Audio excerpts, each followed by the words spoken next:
जय मसीह सबैजनालाई। आशा गर्छु तपाईहरु सन्चै हुनुहुन्छ होला। अनि यस भिडियोमा तपाईहरुलाई फेरि पनि स्वागत छ। अनि आजको वचनको भाग रहेको छ मत्ती 11 को 28 लाई आज हामी हेर्ने छौं, जसमा यस प्रकारले लेखिएको छ, हे सबै थाकेका र बोझले दबिएका हो, म कहाँ आऊ, म तिमीहरूलाई विश्राम दिनेछु। आमेन।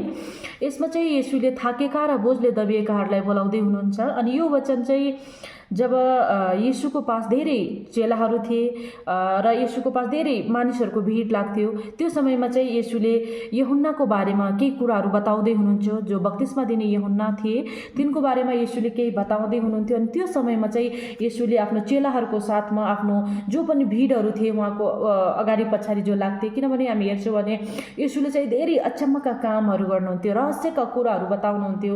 अनि मानिसहरूले चाहिँ सोच्थे कि यो को व्यक्ति हो, यो कहाँबाट आएको हो, अनि यसले कसरी यस्तो यस्तो कुराहरू गर्छ भनेर त्यो सुन्नको लागि, ती चमत्कारहरू हेर्नको लागि येशूको पास चाहिँ यी व्यक्तिहरू आउँथे। अनि त्यो समयमा चाहिँ येशूले भन्नुहुन्छ, हे सबै थाकेका र बोझले दबिएका हो, म कहाँ आऊ, म तिमीहरूलाई विश्राम दिन्छु भनेर। हैन, यो वचन जब येशूले बोल्नुभयो, अनि हामी साँच्चै नै हेरौँ भने परमेश्वरले चाहिँ मानिसलाई कसरी प्रेम गर्नुहुन्छ।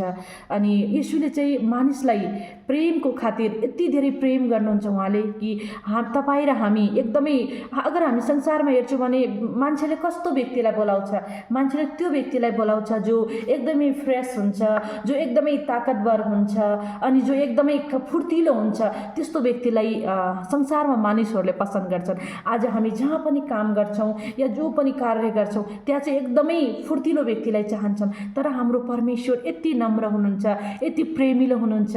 उहाँ हाम्रो बुवा हुनुहुन्छ, जसले भन्नुहुन्छ, अगर तिमीहरू थाकेको छौ, अगर तिमीहरू केही पनि कुराको बोझले दबिएका छौ भने तिमीहरू म कहाँ आऊ, म तिमीलाई विश्राम दिन्छु भनेर चाहिँ येशूले भन्नुहुन्छ। यसको तल अलिकति तल लेखिएको छ कि मेरो जुवा सजिलो र मेरो भारी हल्का छ भनेर, किनभने म विनम्र र कोमल हृदयको म छु भनेर येशूले यो वचनमा बोल्दै हुनुहुन्छ। साँच्चै नै हाम्रो परमेश्वर कति महान हुनुहुन्छ।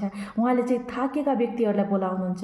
आज तपाईँ र म हरेक परिस्थितिमा हामी थाकेका छौँ होला। अगर तपाईँ थाक्नु भएको छ केही बोझको कारणले, केही कामको कारणले, या फिर तपाईँहरूको पास यस्तो केही परिस्थिति छ जो तपाईँले कसैलाई भन्न सक्नुहुन्न, त्यो तपाईँले परमेश्वरलाई भन्न सक्नुहुन्छ। तपाईँले यस्तो केही भारी बोक्नु भएको छ, या फिर तपाईँले आत्मामा केही भारी यस्तो मनमा एकदमै केही छ जस तपाईँलाई कसैलाई भन्न सक्नुहुन्न, त्यो तपाईँले आफ्नो पितालाई भन्न सक्नुहुन्छ, त्यो तपाईँले आफ्नो परमेश्वरलाई भन्न सक्नुहुन्छ।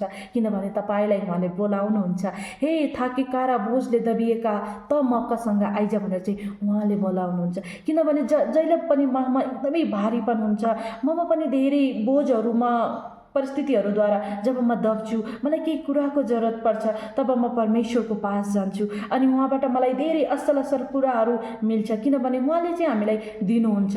हाम्रो परमेश्वर यति महान परमेश्वर हुनुहुन्छ।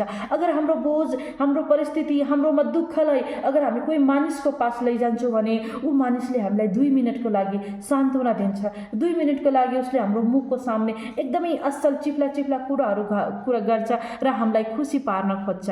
तर त्यही मानिसले हाम्रो पछाडि अर्को व्यक्तिसँग हाम्रो बारेमा धेरै नराम्रो बोल्छ, किनभने त्यो मानिस हो, ऊ परमेश्वर होइन। तर हाम्रो परमेश्वर, तपाईँ र मेरो परमेश्वर चाहिँ असली परमेश्वर हुनुहुन्छ। अनि उहाँले चाहिँ हामीलाई बोलाउनुहुन्छ, अनि उहाँले चाहिँ हामीलाई हाम्रो जो पनि भार छ, जो पनि दुःख छ, जो पनि बोझ छ, त्यसलाई चाहिँ उहाँले आफ्नो माथि उठाउनुहुन्छ। अनि उहाँले चाहिँ आफ्नो सजिलो जुवा हामीलाई दिनुहुन्छ।